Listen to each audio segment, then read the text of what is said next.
Hey everyone, welcome to POPXP. And before the show starts, make sure to click that subscribe button and click the bell to get notifications when we go live and we upload awesome new content. And don't forget, if you can, make sure to share our stream on all your social media outlets. We appreciate it, and thanks for helping us grow the POPXP channel. Hey, what's going on YouTube? It's the brain of the main from here at POPXP, Niles Scott, and joining me tonight is the most amazing Frank you will ever meet, Mr. Frank Amazing. Frank! Hey, It's happened, Frank. it is a The lot evolution. of work.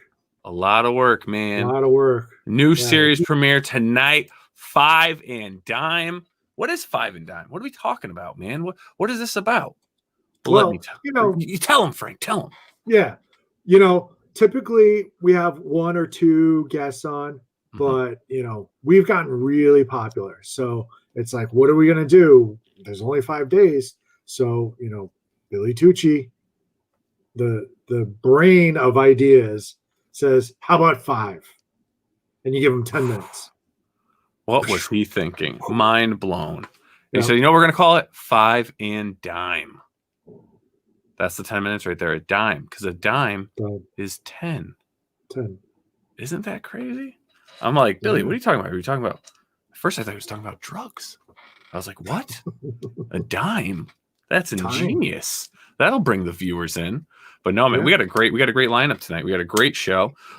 Some really awesome projects that looking at these, I mean, the artwork's incredible in all of these books. The stories are incredible. Some are wacky, hilarious, serious, adult themed, maybe. I don't know. We'll have to see with the language that we may hear. But I know it's a great lineup. So they've got 10 minutes each to promote their books. So without further ado, let's bring our first guest on. And everyone, please welcome Drew Crevy to the show. Drew, how are we doing? Hi, good. Thanks so much for having me on your show. Hey, man, thanks for coming on. We really appreciate it. And I got to say, your book, Island 19, looks like a freaking animated blockbuster. Yeah, thanks. That's kind of the vibe I was going for. I'm a big Darwin Cook fan. And I like that kind of mid-century vibe, and kind of mixed with the animated side of my own career. I was an animator in the video game industry, and so I kind of like that and that feel and kind of that adventure movie, Raiders of the Lost Ark, Indiana Jones kind of vibe, and that kind of fun right there. Yeah. Very cool. Very cool. So what I'd love to do first we're going to play your campaign video, and then we'll get into more of the details of your book and your campaign. Okay.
work, dude. Oh, thank you. Thanks. Wow. Now, is that all you? Are you the artist on this? Yeah, that's me. It's been kind of a passion project, kind of a story in the back of my head for years and years, actually since my video game days.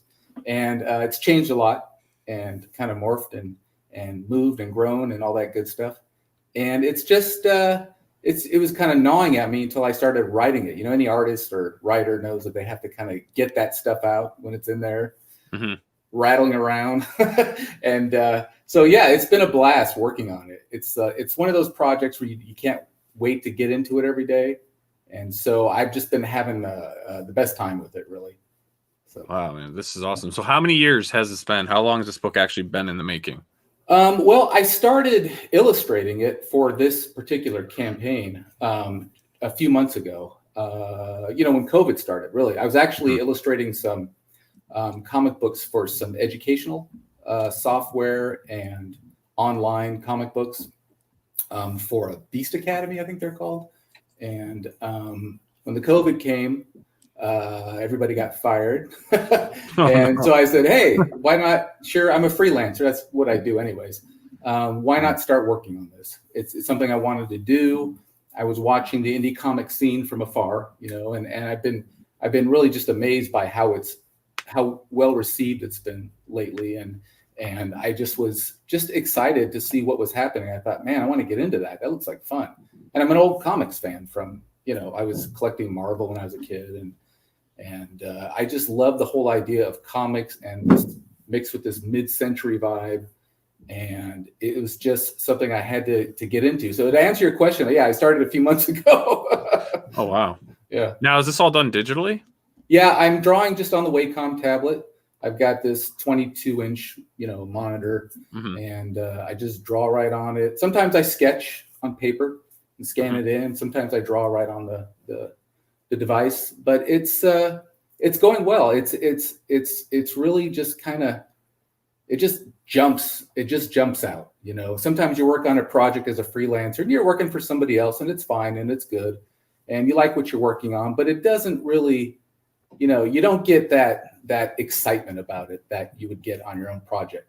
And so it just comes out better. It really does. Any artist will tell you that when something you're passionate about, you can really, kick it in high gear and it's fun. And I work till 2:00 in the morning, sometimes 3:00, and I don't even realize what time it is. It's good when that's happening. So it's been fun. Yeah. Wow, excellent. And now, are you doing the whole thing though? Is this the whole soup to nuts project, the script, the pencils, inks, color? I mean, are you doing absolutely everything on this, or do you have a team? Yeah, and that's what's great actually about the Wacom tablet here is sketches become paintings, like as you're working, and you can draw and sketch right on top of it over a painting. No painting is ever complete. I'm still going back and updating some of the pages here for the free preview. I'm updating these as I go as well. And so, for example, like you see how big the bubbles are in the text. I had to do that because when you upload to the Indiegogo site, it knocks down the resolution quite a bit, and some of the words get kind of muddy. And so I had to make sure people could read it. But there's really it's not as heavy texturally as even what you see here. And I don't think it's that bad. I know when I was a kid reading comics and I would see a few pages of super text coming your way, I would go, oh, come on. Tell me the story with pictures, that's what I wanted to see. And so, there's obviously some explanation and exposition that you have to go through, but I try to clump that together in a few pages and then move on to the action. So that's kind of what this free preview is. It's kind of a lot of exhibition and explanation as to like where you are. Maybe you get a few clues as to maybe this could be the origin of a famous character we all know, like Peter Pan. Oh yeah. And so that's kind of the vibe. And that's also, you mentioned the style, that mid-century style is part of the storytelling, and hopefully it'll evoke some of those, memories. And if you've ever seen if any animation buffs out there, you look at like these older books from about Walt Disney, and the studios and the stuff they did, their storyboard art, the things like I looked at this and instantly went back to the images I've seen studying animation and seeing a lot of the storyboard art from the Walt Disney films, and they're not quick sketches. I mean, they're very detailed, like painted pieces. Yeah. They may not exactly reflect what you see in the film, but I mean, just the storyboard art is just a fantastic, beautiful pieces. And when I saw this, I was completely went there, and I was like, oh my God, this is gorgeous. Just the style. Thank you. Thanks. You know, I was looking at a lot of that mid-century, like you're talking about, the storyboards, the inspirational art, and then the concept art. And some of the artists there I'm familiar with. I'm kind of a big fan of. There's old Mary Blair. You know, she did Peter Pan, and she did Alice in Wonderland and Cinderella, and she's famous for those. And some of the other concept artists, like there's Ivan Earl, who of course directed Sleeping Beauty, and he did that angular style look that everybody loves. And so I actually went to some of Mary Blair's paintings and took from her palettes, so you would get the same feel and the same texture. And then I try to tell. I mean, my style is much more graphic than theirs. I mean, I'm not like I don't enjoy drawing like they did, say, for Snow White. It was a totally different style, which was very cool though. But it's not my style. You know, they're more, those are more rounded and soft. And then this one, I'm a little more angular, which kind of brings me to that kind of Bruce Timm and Darwin Cook feel that I've always tried to kind of get that into my work somehow, because I just have always liked it. I like the dramatic character design and the sort of dynamic shapes that I think are strong, and they kind of leave an image in your head even when you're done reading it. So that's always been my angle, is to take some of my favorite artists and kind of mix it into what I do and see what comes out, you know, kind of put it all in the pot and see what I end up with. Yeah. Definitely. Can you give us the synopsis? What is the story about? What is Flight 19 all about? Well, Flight 19, of course. So obviously this is about this lost island, right? It's called Island 19. So this is an island you can only access through the trials and tribulations of going through the Bermuda Triangle. And so everyone who goes to the island is either based on something real, in real life, based on real events. Flight 19, for example, is the flight of torpedo bombers that went on a training mission, ironically for a navigation mission, and they got lost. And of course, they never were heard from again. They sent a plane out to look for them that day. That one got lost. That one never returned again. And so it's a great mystery. It was about 6 months after the war, and it was just it was something that just captured everyone's imagination at the time. And then it wasn't even until the 1970s that they actually called the area the Bermuda Triangle. It was some book or something. And so it's a great mystery. And I like to use those real mysteries and real items of antiquity, for example, that might be on the island as the MacGuffins and as the sort of items that people are searching for. So the story, this is we follow the lost commander of that mission, and he's on the island, and he comes across people who are also on the island. They're from different areas in time and history. You saw the Native Americans there, actually from the lost colony of Roanoke from about 350 years earlier. So they've been there for a long time. They all look like they're about 14 years old. They're like that for a reason. We see the captain. He ends up becoming a lot younger. I had to put enough of the of the preview in to show that the whole story is not about a 60-year-old guy. It's about a young guy. So he goes into the pond and he comes out and he's all rejuvenated and he's new, kind of like a Captain America thing. Yeah. And so he's better than he was even when he was 25 years old, he says. He's not like super powered, but he's like really as good as you can get. And so he's got to figure out why there are Nazis there. He's got to figure out how they got there and what he can do to stop them. It turns out their plan is to launch an attack on the United States right after the war because they're war worn and they're not expecting an attack. So the Nazis are creating this sort of detestable army, I call them, who are where they only need about 100 of them to topple like the U.S. government and to take the United States, and then that's basically their big plan. But the captain's got to figure out how to stop them, get into their base, and the natives try to help them because the Nazis have been stealing people and capturing people on the island and using them for their experiments to create this army of theirs. And so they use him to get inside, and we see what happens. And there's also some other supernatural beings on the planet or on the island as well. Oh, very cool. And how many pages is this book? It'll be between 90 and 100. The reason I say that is because I'm not sure, based on the interest and the backing, how much of each of the group's backstories I'll be showing. I can either have them talk about it or I can show it, which I would much rather do. And so that's kind of what's up in the air. It's not anything, the story won't be any less. It just might be kind of sectioned in a different way. Okay, fantastic. And now you have 13 days left on this campaign. Have you extended this campaign at all? No, I made the mistake of going with a 60-day campaign. One of the mistakes I've learned, and people have been very good with me and explaining to me what like the best way to go about it. Yeah. And so no, unfortunately, that'll be it. And but there will be in demand if we cover, so. All right, fantastic. So everyone out there, you got to help push this book. We've got to get Drew to the goal. He's got to at least hit the 8,000 mark so that he can go in demand, because that's the stipulation with Indiegogo. You got to reach your goal to go in demand. So he's almost there, folks. He's almost there. You got about $1,100 to go or so, and you can make it. So if you can, make sure to share Island 19, A Tale of the Bermuda Triangle on your Facebook, your Twitter, your Instagram, and help push it and get it out there for Drew. Yeah. That's an awesome book, man. The art is incredible. The story seems incredible. Definitely something I'm going to get my hands on as well. Looks awesome, man.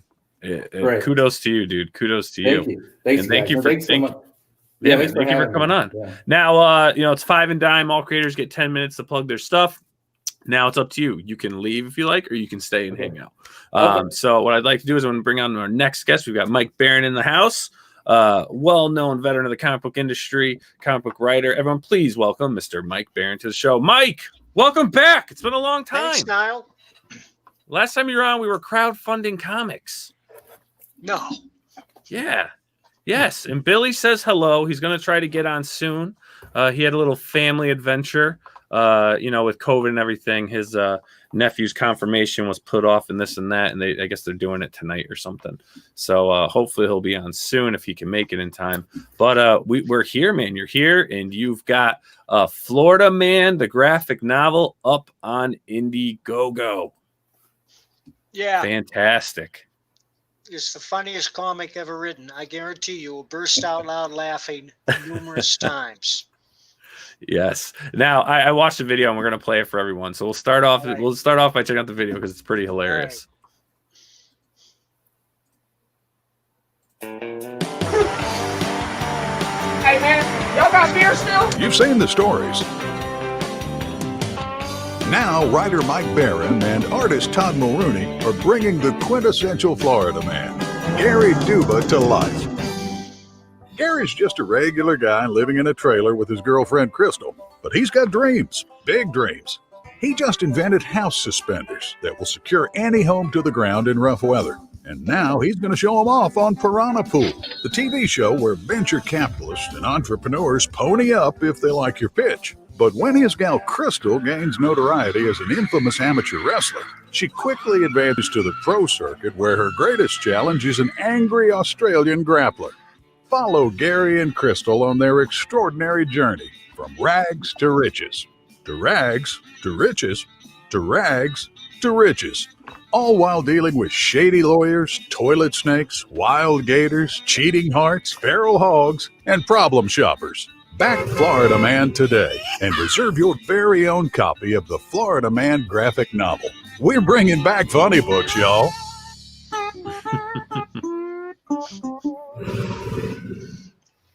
Florida Man. I mean, this book has been quite a bit of time in the making. We were checking this out last time you were on the show. Man, you got to tell us though. Again, for the people that aren't familiar with this, what is Florida Man all about? Gary Duba's having a bad day. There's a snake in his toilet, a rabid raccoon in the yard, and his girl Crystal's in jail for getting naked at a Waffle Hut and licking the manager. So Gary sets off with his best friend Floyd to sell his prize Barry Bonds rookie card to raise the $500 needed for bail. But things get out of hand, as they are wont to do in Florida. I kept seeing these Florida Man stories, and I decided I had to write about them. But I didn't want it to be sleazy or disgusting, like so many of them are. Now, a lot of them are a little off color. It probably gets a PG-13 rating. But in many ways, Gary's the most admirable character in the book. He's got a good heart. He's just got a hair-trigger temper. He likes to get high. He likes to get drunk. He's always looking for a quick buck, which leads him into some awkward situations. And he makes bad decisions. There's a lot of stuff that didn't make it into the comic because there's so much material, but there's a lot of stuff that did make it into the comic too. That's his lawyer, Habib Rodriguez. We don't take a dime unless we collect for you. This is like a show in the making right here, Mike. Yeah, I could totally see this on TV. Yeah, we have an endless supply of material, and Todd is just killing it with the art. I mean, every time he sits down, he gets better. These are very early pages. You wouldn't believe the later pages he's turning in. They're just awesome. Wow. Is he doing everything, or do you guys got a colorist and everything too? Ixan Ansori is our colorist. I believe he lives in the Philippines. He's very good. Ixan colored all these. Nice. Yeah, these interiors are great. How many pages is this book? The story itself is going to be 64 pages. The book's going to be bigger than that because we have a lot of pinups and add-ons. I might write a short story for it too. That's some of our guest pinups. That's Barry McLean. He's my partner on Cue Ball. Oh, nice.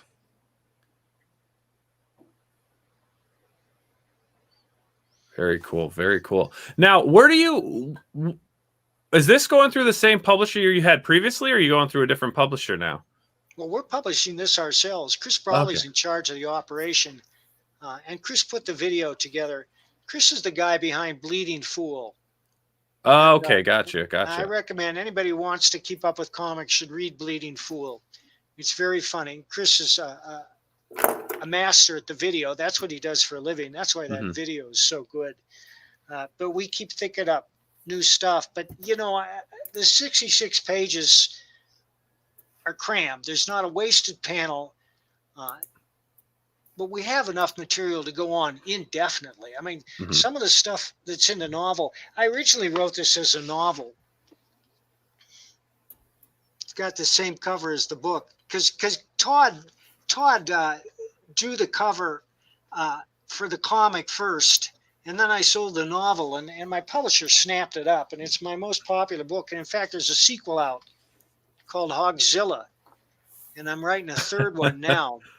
But I mean, some of the stuff that's in the book didn't make it in the comic. And one is that, the Burmese python has become a real pest in Florida. It's an invasive species. They have so many of them.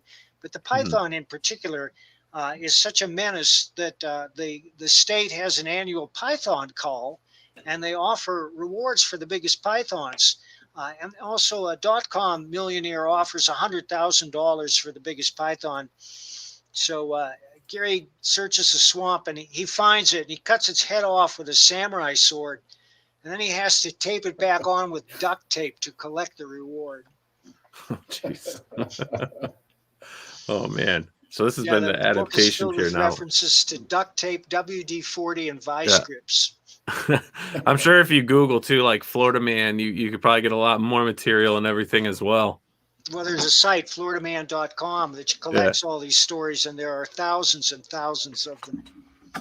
That's awesome. So after this campaign, are we going to see the sequel or the next installment? I hope so. Yeah, we'll see how this goes because, it just keeps getting better and better. I have so much material, you wouldn't believe it. in Hogzilla, I guess I'm not giving anything away to say that Hogzilla is about a giant feral hog that keeps destroying this housing development. And finally, it destroys Gary's house. Mm-hmm. I'm not going to say what he's doing living in this housing development when we see him in the trailer initially, but he ends up at the trailer at the end. And he's living in a trailer now. And TJ James says, "Hey, Mike, that sounds like an average Tuesday in Florida." Yeah, a lot of the reviews for the novel on Amazon, these people say, this is so Florida. I mean, I feel like I know all these people. My wife gets irritated at me because I kept burst out laughing. I had to pull over to the side of the road. I was laughing so hard. That was somebody who got the audio version, mm-hmm. which is narrated by R.C. Bray, who is one of the most popular novel narrators in the biz, I guess. I haven't heard any of it. Mm-hmm. Well, that's cool, man. That's neat. And then also tonight, though, you're going to be, I think after this stream, you'll be also promoting over on Phil Russert's CreatorCon Q&A, Creators, Artists, and Writers, right? That's true. And Mike Miller asked me to mention the Nexus Lone Star Bigfoot Bill crossover, which we are about to launch. Nice. What are you guys launching that? Where are we going? Indiegogo. What? Oh, when are you guys launching it? What's the launch date on that? We might launch it this weekend. Nice. I'm not sure. So it's a Bigfoot Bill? Yeah, crossover? Bigfoot Bill. I know. Really? It's just, but these are comics, so anybody can go with anybody. And if you have the Punisher meet Archie, then Nexus can meet Bigfoot Bill. Yeah. Yeah, no, that's pretty cool. It's a good story. It's a good story. It's not a silly story, although there's some laughs in it. Yeah. Now, is he doing all the illustration for that, or him and Matt Weldon is doing the illustration, and it's just stunning. Oh, wow. Wow, you'll definitely have to keep us in the loop on that. That'd be cool. Yeah, I sent you a Matt Weldon cover on your Facebook on the message stick. That's it. Monster Hunt. That's awesome. Yeah. So you got all three of your characters are in there. Oh, you know what? Kelsey Shannon did that cover. Kelsey Shannon did that cover. But, yeah, that's Matt cool. Did do a cover, which is and Nexus beautiful. Is your character, right? Right. Mine and Steve Rude's. Yep. And Steve I was Rude. just talking to the dude yesterday, and we're planning new Nexus material. Oh, awesome. You're going to crowdfund that? Yeah. Oh, that'd be sweet. In fact, sweet. Dude's got one up right now for his Gormondo book, which is huge. It's like 120 pages. It's all art. He's been working on it for years. It's just stunning. Oh, that's very cool, man. That'd be really cool to see some new Nexus stuff. Now, what else do you have? So this campaign right now, I mean, you've got 655 backers. You're in demand. How long are you guys going to keep this in demand, and when do you plan on fulfilling? I don't know. That's up to Chris. We'll be fulfilling after the first of the new year. Todd's art is very intricate and time-consuming, but he's over halfway now, and he says he'll be done by December 31st. So we hope to fulfill in January. Although I don't know, because we all have to get together to sign the book, and I don't know if we're going to be flying around in January. It depends on weather permitting. Yeah. Because I'm in Colorado, Todd's in Massachusetts. Mm-hmm. And TJ James asks, any new Badger coming anytime soon? Yeah. In fact, we're about to launch a crowdfunder for the Badger novel, and it's going to blow your mind. I go into Badger in much greater depth than I could ever do in a comic book. It's funny, it's serious, it's scary. It's about Badger teaming up with a legendary blues musician who sold his soul to the devil. And it culminates in a battle of the bands where Dalton Seabury, the blues man, has to duel with the devil himself for the fate of the earth. But it's also got lots of martial arts. It's got a lot of funny animal action. It's got every character you love that's in the Badger. And we're real excited about it. Oh, very cool. You got a lot of stuff coming up, man. Wow. That's great. You got it right. Exactly. You got it right. You got to keep it producing and keep crowdfunding all these things. Now, are you solely sticking everything with Indiegogo, right? Well, no, my wife Ann runs our own crowdfunders, and she favors Kickstarter. So it's likely that we're going to offer Badger on Kickstarter. Although I may talk to her about Indiegogo and see if she wants to launch another campaign there. It's just that she learned all about Kickstarter, so she's very good at that. She crowdfunded the Nexus novel and the Cue Ball, which I'm doing with Barry McLean. Cue Ball is going to be a trade paperback next year from a major publisher. It's a martial arts espionage thriller, and we do have a Cue Ball page on Facebook if you want to see what it looks like. Oh, and where's that located? On Facebook, Cue Ball, the letter Q - ball. Oh, nice. Yeah, maybe we'll put that up here if I can grab it. And then, and lastly, I got to ask. So now, last time you were on the show, that you were with I forget his last name was Henderson, right? Ben, yeah. Yeah. What's up with him? You doing anything with him anymore? No, Ben has completely withdrawn from the comic scene. Okay. He was a great guy, and he was very enthusiastic, but he made a lot of enemies, and he just decided to withdraw rather than put up with the constant attacks. Well, that can wear on you. That can totally wear on you, especially if you get stuck in that Twitter game and all that stuff. You got the legacy, which is Offworlder. Yeah. And we are launching Offworlder again with art by Jordi Armengol. And it's a mind-blowing comic. It's really great. And if you see Jordi's art, it's like the first time you saw Steranko or Neil Adams. Yeah. Yeah, no, Offworlder was a cool looking book, because that's what you guys both came on for Offworlder, and then you started previewing Florida Man a bit and talking about that as well. That was cool. Yeah. Is he going to still work on Offworlder at all now, or did he just kind of give it all up? No, Ben's out of comics completely. Okay. But that's a shame. Larry Lee Stewart took over the campaign. He's running it now. Nice. All right. Well, that's good. Well, yeah, you'll have to keep us in the loop on that one as well, because I know the art I saw on that originally was fantastic. So, I mean, it'd be great to see some of the new stuff coming out for that. But yeah, everyone, if you can, check out Florida Man. Hilarious book, funny. It's a whole nother category in the indie comic scene. Some more humorous books to give you a good laugh and some more great escapism. So if you can, back the book if it's something you love and you want a good laugh, or at least share it. Like you can do with any of these indie campaigns that we present on the show. Share it on your Twitter, your Facebook, your Instagram, whatever you can to help continue grow our indie community, because right now we're definitely in a time where indie's thriving and we need to maintain that. So if you can, make sure to back and share Florida Man graphic novel volume 1. Fantastic. Mr. Barron, thank you so much for joining us. Thank you, Niall. Now you can hang out again. You guys are more than welcome to hang out. I do know you have another stream coming up, so if you need to get ready for that, feel free. Or if you want to hang out for our next guest for a little bit, everyone, let's welcome Mr. Jason Cook to the stream. Jason, how are we doing? I'm good. Thanks for having me. Thank you for allowing us to have you. And thanks for slotting me right behind Mike Barron. How the hell do I follow that? I don't know. Let's see what you can do. Don't joke. Show us your shirt. Well, we'll get into that in a minute. Niall likes shirts.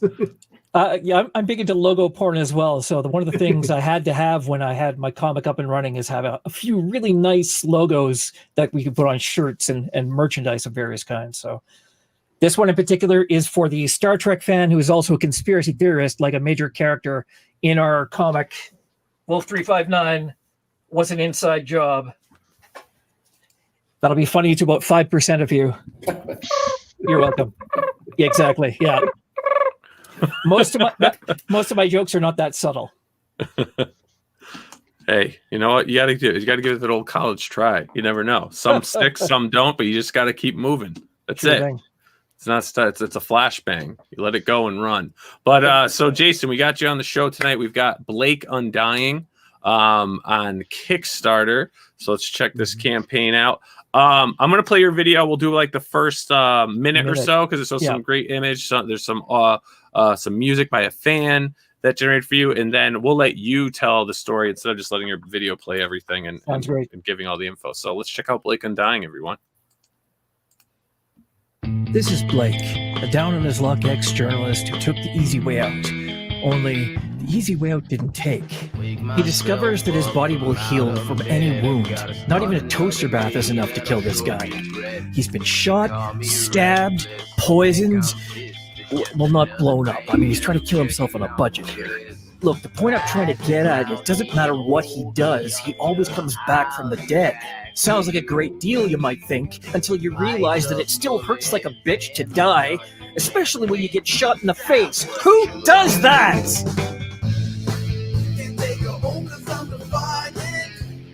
They can tell me no, I'm not complying. Threaten me with death and now defying. I'm undying, I'm undying. Sick of the corruption and the lying.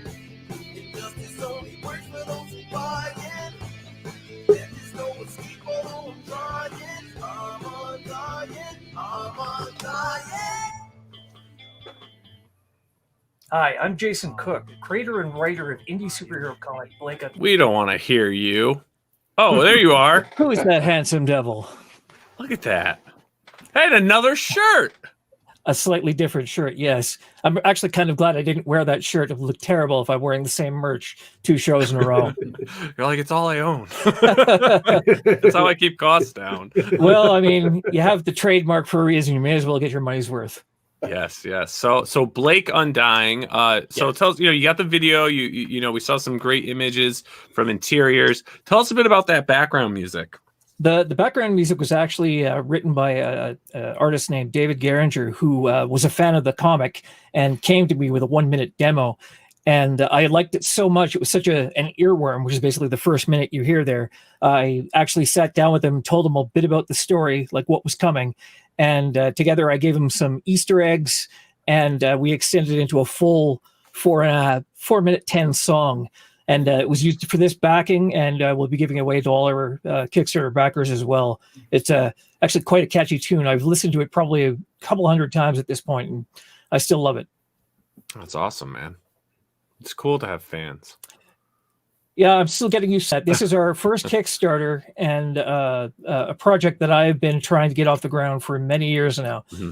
So I'm very glad that it's already been funded, and it's been getting such positive reception from everyone.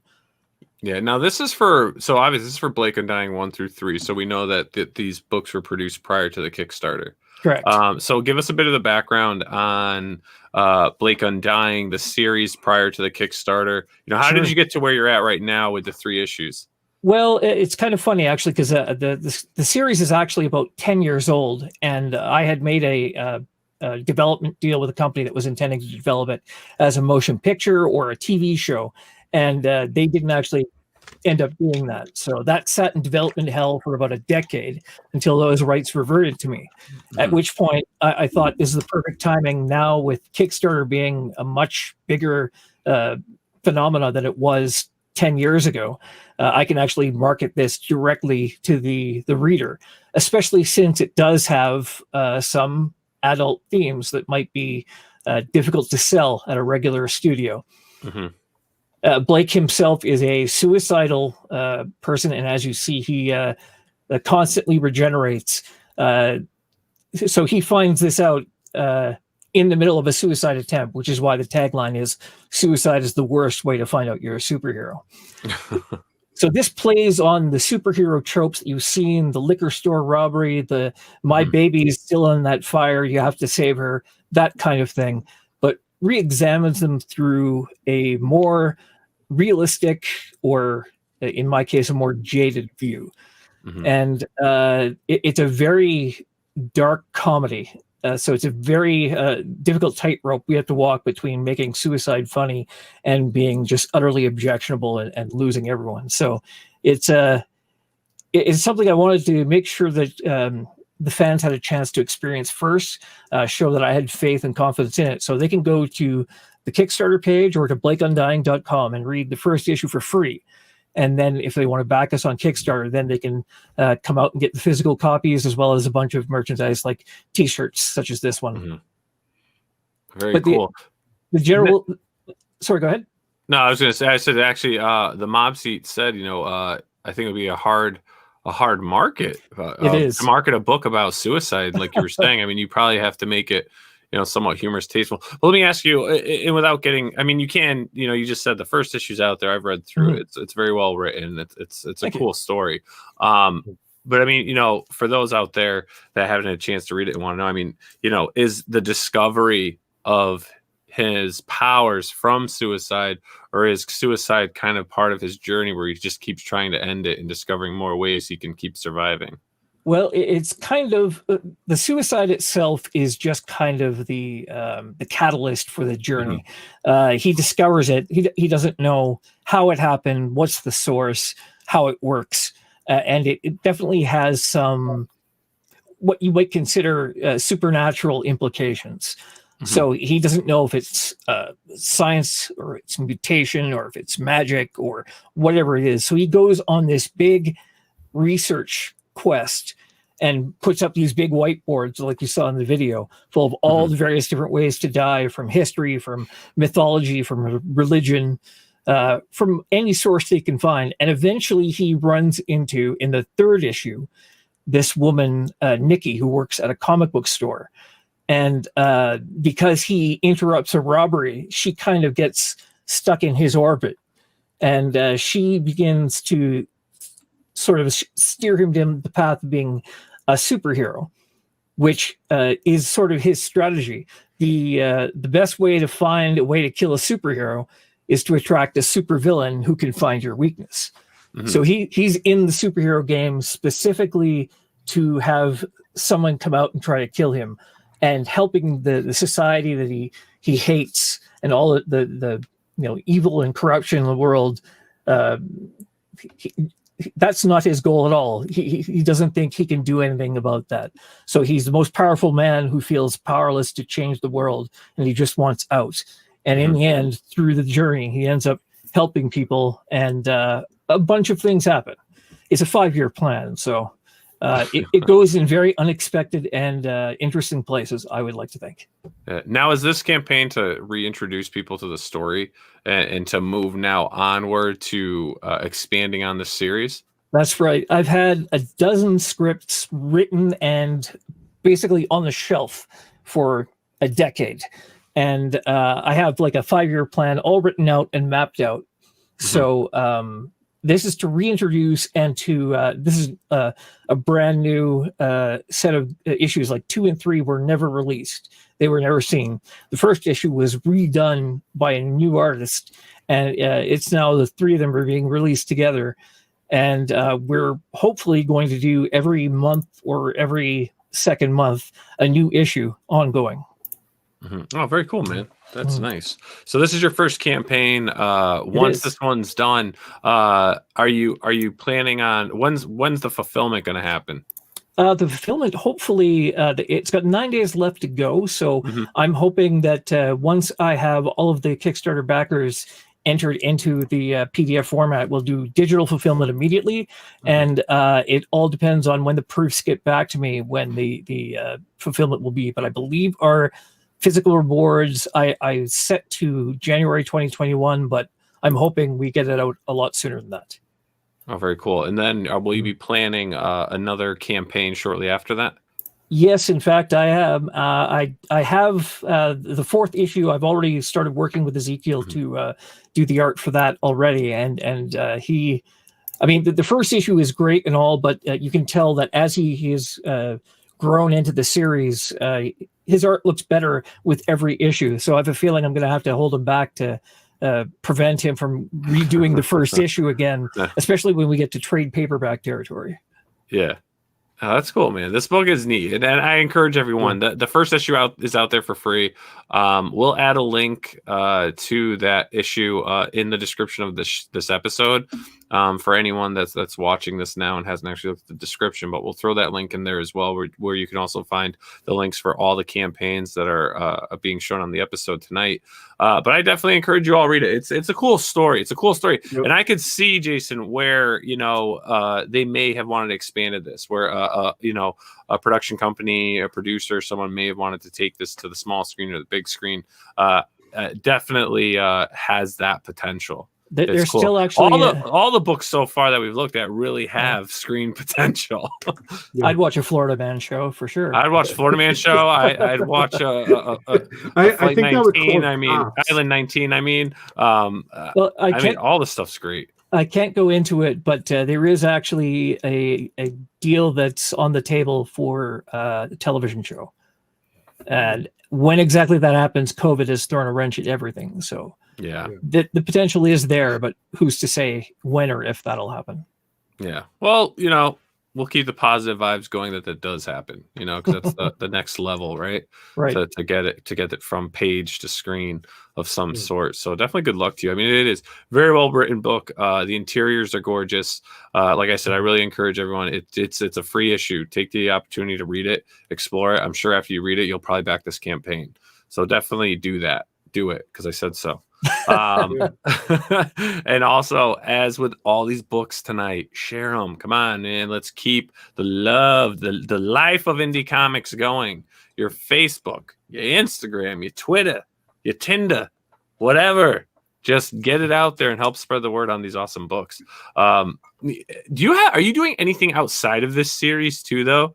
And I ask because, again, like I said, it's a very well written book. Mm-hmm. I don't know, like, do you have other things in the works outside of Blake Undying? I have a number of additional scripts, but essentially, since I'm self-funding not only the artwork but the production of this, I really don't have anything else in active development. But yeah, there's always scripts on the back burner. I have a whole other high fantasy series that I'm actually talking about with another creator, and a space opera that may develop into something, but that's so far down the road.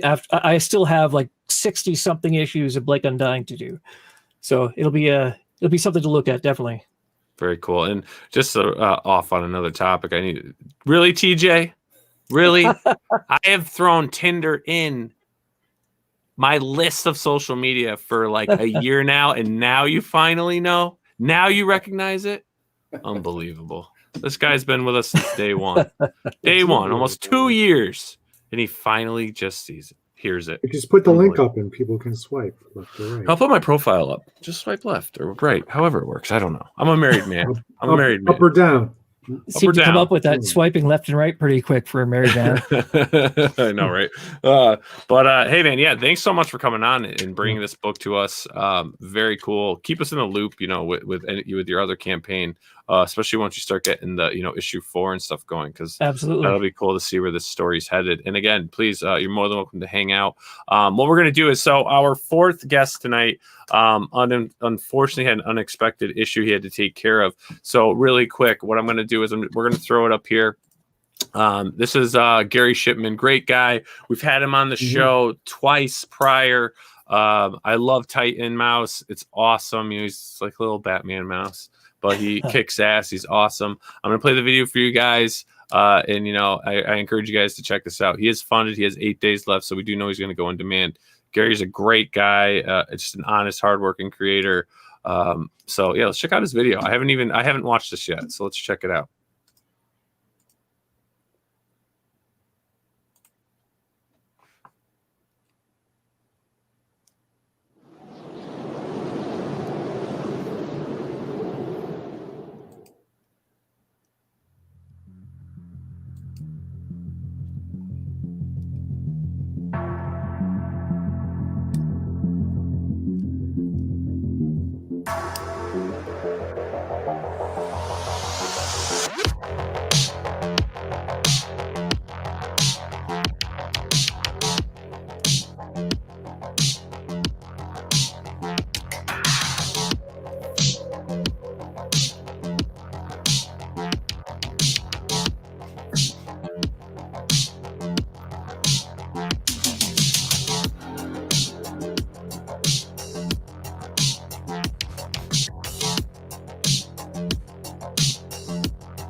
Dang, that was a deep beat, Gary. Yeah, that was a deep beat. I feel like we should all been just like walking really serious face down the sidewalk in black and white, just like handing little packages of like away from an explosion. Yeah. No, this looks cool though. This is neat. I love Gary's artwork. Titan Mouse is awesome. Definitely, guys, check it out. We'll get Gary back on to talk about this. We'll try to get him onto another Five and Dime and get him on to check this out. But yeah, you guys are familiar with him. He's a great guy, great artist. Been in the industry for a long time. Had a bit of a hiatus and came back doing his own thing with the resurgence of indie comics. So check out Titan Mouse 2. Back at Pledge, share, whichever you like to do. We will get Gary back on, but we just wanted to give it a quick highlight, since he was going to be on anyways. So now let's please welcome our last guest for tonight with Black Box Comics, Mr. Demetrios. Demetrios, how are we doing? Hi, fellas. How are you? Good, man. Welcome back to the show. Thanks for having me. Hey, it's always a pleasure. What's up? What happened to Billy? He knew you were coming on. He's like, have him on, but tell everyone I gotta go like on a confirmation. Everyone will believe that, right? I'm like, behind the scenes. So you guys are watching. He's got his nephew's confirmation or something. Debbie's brother's son, I think, or something like that. Okay. Nice. So we got the new show tonight. So this is the new series we're doing. It's Five and Dime, 5 creators, 10 minutes each, or roughly 10 minutes or so. You know, what are you gonna do? Everyone got a little more than 10. But hey, man, so we got you back on. You've got your, you got your company. Tell people out there who aren't familiar with Black Box Comics, all about your publishing company. So Black Box is, we're based out of New York. We've been out since 2017. March was our first title that we launched called IT. Scott McDaniel worked on that book with inker Andy Owens. Taylor Esposito was the letterer. Tio Gonzalez was the colorist. We ended up doing a volume 2 because we were really happy with the product. And then we moved on to Militia. That's when we had we were on the show last with you about the Kickstarter, and Chuck did that book. Chuck did a fantastic job, and we had Jethro Morales as our artist. Colorist was Brian Arfel, and again we had Taylor as our letterer. And Cyclist was our third title that we launched with Kevin Graveau.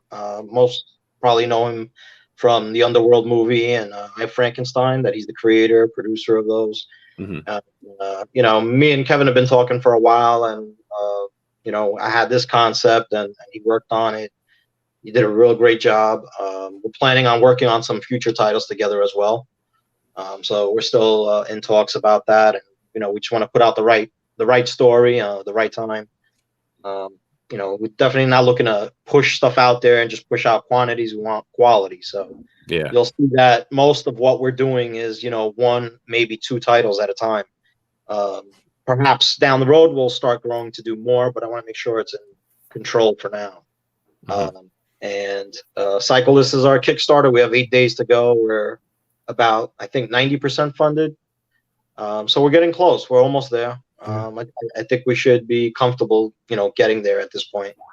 But it's always it's a grind. You're looking at every every Kickstarter backer and $10, $30, waiting to hit that goal. So, but we'll get there. I'm pretty confident we'll get there. Yeah. Last thing you look at before you go to bed. First thing you check on your phone when you wake up, see if you get any new backers. Right. Everybody's paranoid, always looking to do the backer. It happens. Yeah. But this is a cool book, man. So let me do what we've been. So I'm going to play the video and then we'll dive into this a little bit. Then we'll talk about Cyclist.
lead a band of Trojans through like a war with that theme music. Like I want to like really fuck some shit up with that. That's some great music, man. That got me pumped. Awesome. Gary was dropping some beats with his video, you know, and you're just like freaking decapitating people with yours. I mean, that's crazy. That's awesome, man. Psycholist trade paperback. Here we go. Right, we had Sean Chen. I'm sure a lot of people in the comic industry know Sean. He's worked for Marvel, DC. I think most recently on Batman Beyond he was working on.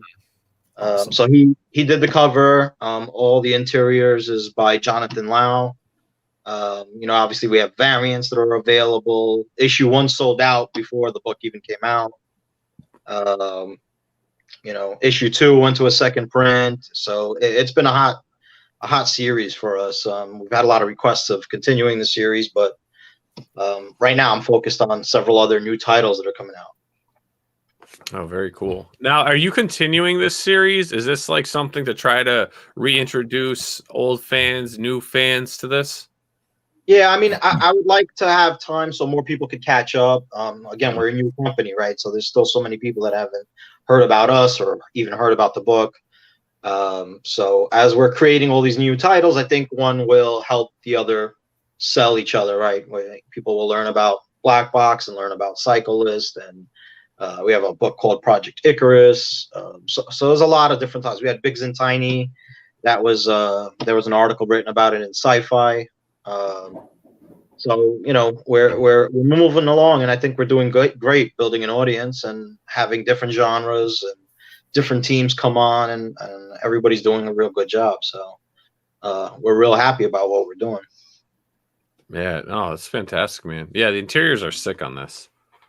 Yeah, Jonathan Lau, he's worked for Dynamite and I'm sure several other publishers. He's excellent. Jonathan's done a fantastic job. The colorist is Adriano Augusto, and letterer is Desi Cienti. He's worked for DC, I believe, and probably Marvel. They've all been around the block. These are just talented guys who lots of experience on this team. Very cool, dude. Very cool. So with this campaign now, do you guys do anything with Indiegogo? I haven't tried Indiegogo yet. I'm planning to at some point. But yeah, I just gotta read up on it a little bit and make sure I do it right. I don't want to just jump in not knowing what I'm doing. Yeah, it's pretty much the same thing as Kickstarter. You know, you just try to have a couple maybe exclusives or whatnot. But yeah, you should look into that, especially as the owner of a publishing company with so many other titles. Like Alterna uses it. Is basically their crowdfunding platform and whatnot. But as you're expanding and growing, and I mean, how has COVID treated you? I mean, there's not too many times we talk to too many guys that actually own a publishing company where they have other artists, writers producing different books. I mean, how has the whole pandemic been for you, as a startup? It really hasn't affected us much, being that we're not overwhelming retailers with the amount of titles and stuff, and we're just putting out 1 or 2 at a time. I think that works for them and it worked for us. And if anything, sales went up for us during COVID. People were ordering books. So I didn't see it as a downside. I saw it as an opportunity, and I think we just pushed marketing a little harder. So I think more people are just getting to know about us, and there's just, like I said, there's a lot of opportunity, I think, right now. Very cool, man.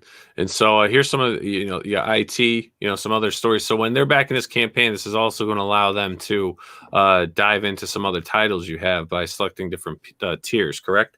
Yeah, there's different rewards. I have a reward for each title, I believe. There's one that has all of them. And there's, sometimes they'll message us and we do like an add-on so that they can add, whatever other title they want if the reward doesn't have what they need. Yeah. Now, are you guys for those? So I think Jason and Demetrios, you guys are doing Kickstarter, right? Yeah. So are you guys taking advantage of their beta add-on feature? I have actually. No, Demetrios, you're not. No, not yet. No. Okay. All right. Yeah, because that's definitely a feature I know that Indiegogo had that now Kickstarter's starting to adapt with the add-on feature, especially for like comic books and other kind of more it really just, I think it's really just great for comic books. I don't know what other add-ons you have, I guess, with other campaigns. I'm being biased, but Militia, you've got on here. It's like a complete run-on thought. Project Icarus is on here. Yes, I mean, like, so with this campaign, guys, I mean, you're going to back a trade paperback for a series, but there's tier levels that will get you introduced to other series that are in the Black Box lineup. You know, Biggs and Tiny. I mean, all these books are really cool. You know, we've introduced many of the viewers to these already. But again, just to reiterate, I mean, if you want to explore more of Black Box, you can do that here. Or I believe you can, correct me if I'm wrong, Demetrios, you can purchase them from your website.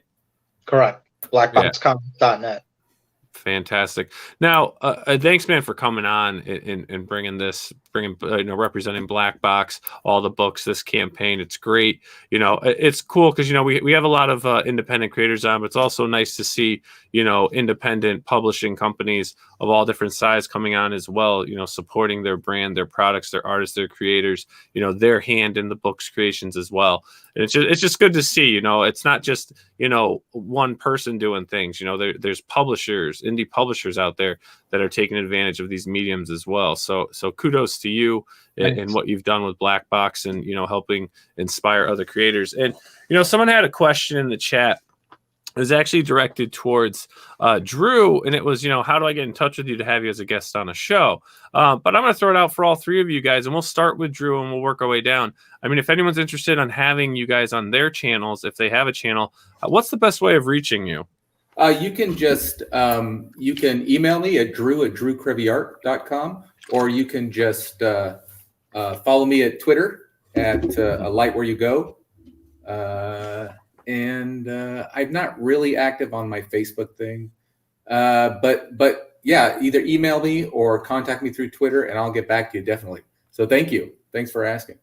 Yeah, Jason, we have a contact form you can fill out at blakeundying.com. We're also on Twitter at blakeundying, or on Facebook at blakeundying, or on Instagram at blakeundying. Demetrios?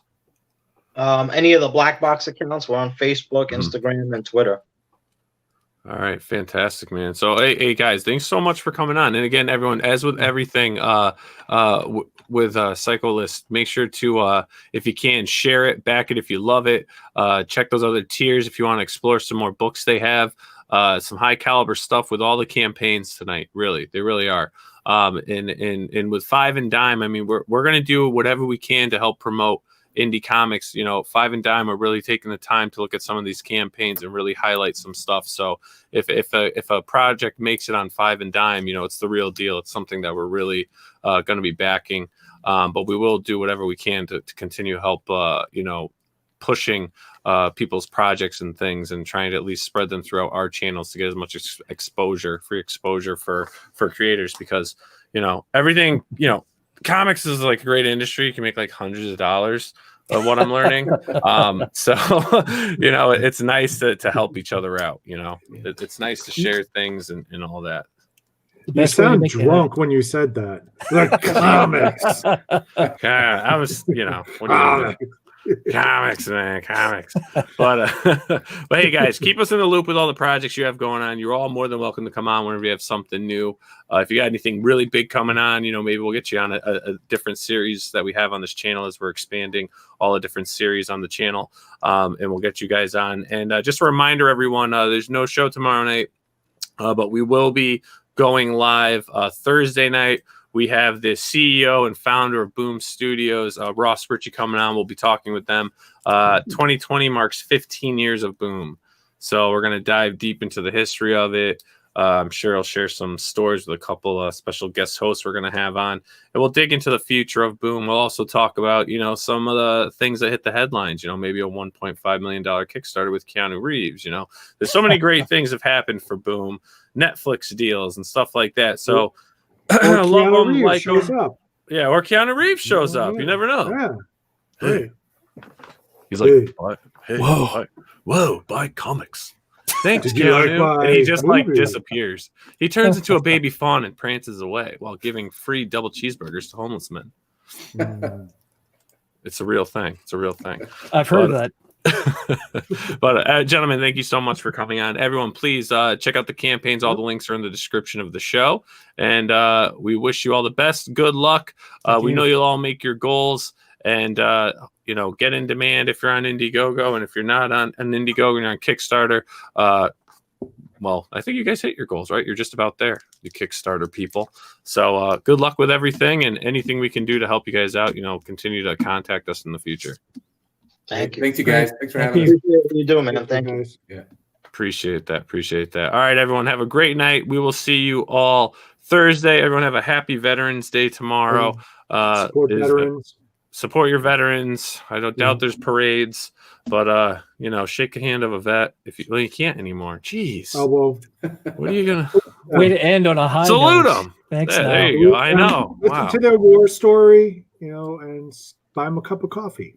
There you go. Thanks, Frank. There you go. You're welcome. All right, everyone, have yourselves a great night, and we'll see you all Thursday night with Mr. Ross Ritchie. Thank you all. Have a good night. Hey everyone.